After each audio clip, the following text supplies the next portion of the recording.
Hi everyone, and welcome back to my channel, the channel that's all about the art of being ill. My name is Caroline, and today I'm gonna tell you why I, as chronically ill, don't celebrate Christmas anymore.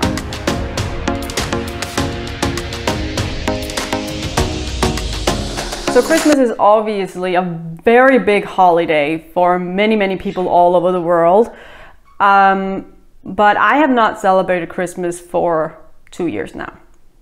And this is something I made a very conscious decision about when after I had been down with depression and anxiety. And there's many reasons that I made that decision. The most simple one is that I simply don't have the energy. I just don't. I'm very tired and fatigued all the time as it is. And I just don't have the energy to live up to the expectations of Christmas. It's just too much with all the social events, you know, buying presents, just running around and, you know, trying to make it all and see everybody and, you know, wish everyone a Merry Christmas. And it's just too much, takes too much of my energy. You know, I'm barely making it through the week, you know, when I don't have any social events at all. And I don't have the energy for that, and it stresses me out a lot as well. And that is also a really big reason why I decided not to celebrate Christmas anymore. That, you know, it's really bad for my mental health. And one of the reasons is stress. As someone with ADD, my brain just, you know, when I get stressed, I really get stressed. You know, it's a whole nother level. My brain cannot handle it. It's like, you know, it feels like, you know, something is building up inside of your head and then it just explodes. And when I'm stressed, it also affects my Crohn's disease. So I will have diarrhea like for a month, and not even for eating, from eating Christmas food, just from the stress of trying to, you know, go to all the social events and buy all the presents and just running around like crazy, and it's just not worth it to me.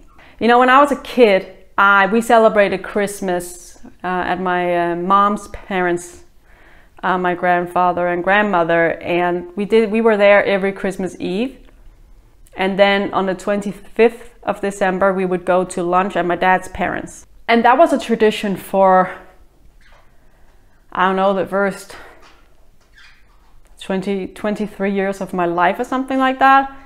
22, 20, yeah, like that was just the way it was. And then in 2014, in November, my grandmother passed away way too young. And I had a very special connection for her, with her. And we, you know, she knows things about me that I don't think anybody else knows, not even my mom or my sister. And losing her was probably worse than getting my diagnosis. Like, I grieve her so much. It was, by the way, my mom's grandmother that died. And when I think about Christmas, I think about my grandmother. She was Christmas, as weird as it sounds, but she was. That's everything I needed for my Christmas was my grandmother. So after she passed away, Christmas is painful because it's not the same without her. So I really have a lot of grief in the month of December. I grieve my grandmother, and I grieve what used to be. And I'm not saying that, you know, new things aren't good. That's not really what I'm saying, but it's just too painful for me to think about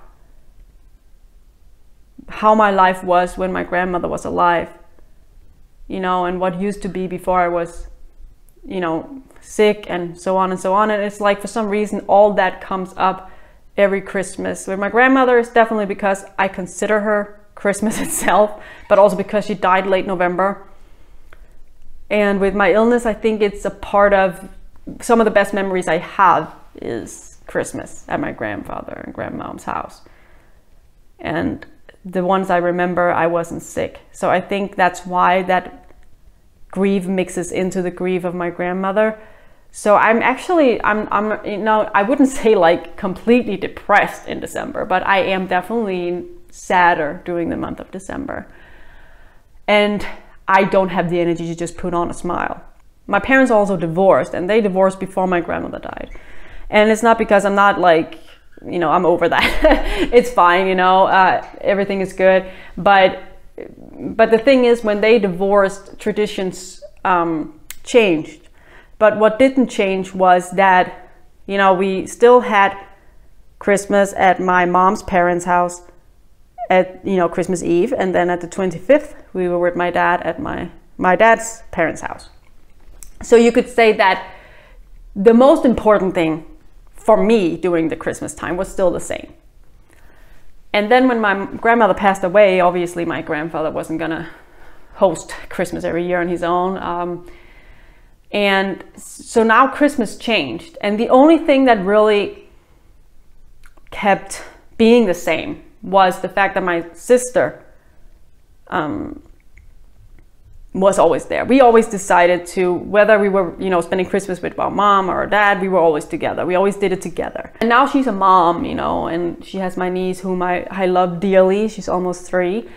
And, you know, she also has a boyfriend, my brother-in-law, who is, you know, obviously also has family. So now it's like, you know, this year they're spending Christmas with his family, and then, you know, next year they might spend it with my dad and then with my mom. So like, you know, so now she's not even necessarily there every year. So this means that everything I have from when I was a child at Christmas is gone. Like there is nothing left of Christmas as I used to know it. And that's heartbreaking to me, to be honest. I grieve it a lot. I think a lot about what used to be, and you know, when I wasn't sick, when my grandmother was alive, when, you know, yeah. It's hard to explain, but I think a lot of you out there might get it. You know, when I went down in 2020 with depression and anxiety, I did a lot of thinking, you know, I had a lot of time to think. And I decided that, you know, the only reason that I for many years had celebrated Christmas was not for me. It wasn't because it meant anything to me. It was only because it meant something to other people. And I reached a point, you know, where I just had to realize that I have to take care of myself and my health, because I sacrificed my health every single year to please other people for whom Christmas means something. And I had to just make a very conscious decision that I can't do that anymore. I just can't do that. It's not worth it. It's different if you love Christmas, you know, and you're just crazy about it and you love every little thing about it, then that's just very different. But when you don't really care about Christmas anymore, when it doesn't really mean anything to you, it doesn't make a lot of sense to sacrifice your health. And I'm just not willing to do it anymore. I have to think about my health. I can't have this 1 month a year where I'm stressed out and running around trying to find presents for everyone with money I barely have, and like, you know, going to all the social events and and just not having a moment to just be me. I can't do that anymore. So I decided not to. And luckily for me, you know, everyone around me has accepted it. It's not, nobody's like mad at me or anything like that. But I have decided to, I'm gonna spend Christmas however I want. If I'm gonna need to just spend the holidays resting, that's what I'm gonna do. Maybe I'll do some charity. Maybe I'll go travel at one point if I'm that lucky. So, you know, I'm just gonna do whatever I want, because, you know, Christmas should be about just being good to yourself and others. And how you do that, it doesn't really matter.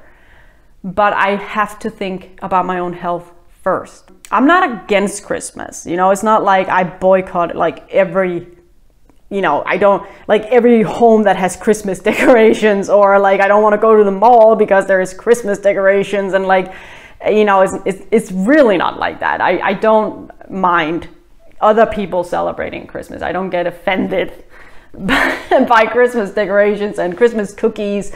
I also went to the my school's Christmas party, so you know, where I work, so it's not really like that.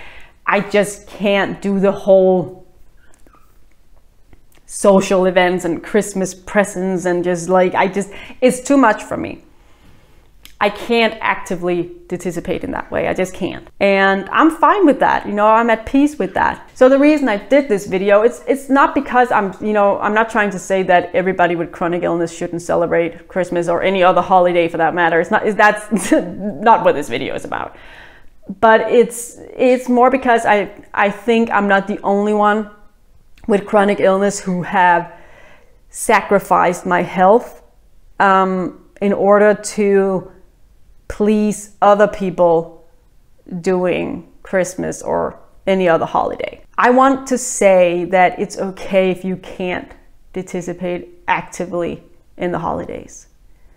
You are allowed to set boundaries, and whether your boundaries is like mine, like you say, I am not a part of it. Like, I can't celebrate it. I need to just be with myself and do what I feel is best for me, and then not spend Christmas with family and, you know, buying presents and all that. Or if you need to set other kind of boundaries, like the only day I'm gonna participate in anything is Christmas Eve, and I'm not bringing any presents. I don't expect presents either, but I'm not bringing any. Yeah, like, you know, if that's the boundary you need to set, or maybe you have other boundaries you want to set for Christmas or any other holiday, you know, that's what I wanted to say with this video. That's okay. Boundaries is okay. And if you are doing something to please others and it really doesn't have any meaning to you personally, and you would rather be doing something else, like resting. Like, a lot of people all over the world don't have to work during the holidays. So for me, it just makes more sense to take care of my health because I am sick. I need those extra days to rest. And it makes more sense to me. And if you feel that way, it's okay. You don't have to do something just because it's tradition, just because everybody else is doing it. It's okay to set your boundaries. And if you need to skip Christmas, you skip Christmas. You don't owe anyone to sacrifice your health. You just don't. So just remember, it's okay to set boundaries. So everyone, that was today's video, and I hope that if you are one of those people who are sacrificing your health during the month of December, I really hope that this video can help you set boundaries, and remember that it's okay to set boundaries also during the holidays. If you liked it, please give it a thumbs up and maybe share it with a friend whom you think might need to hear this message. Also, don't forget to subscribe to my YouTube channel. You can also go follow me on my Instagram.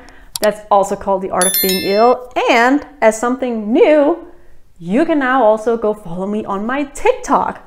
Yay!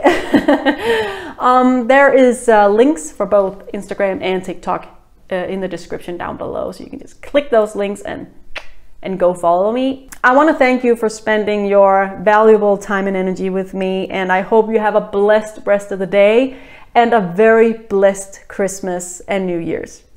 Bye!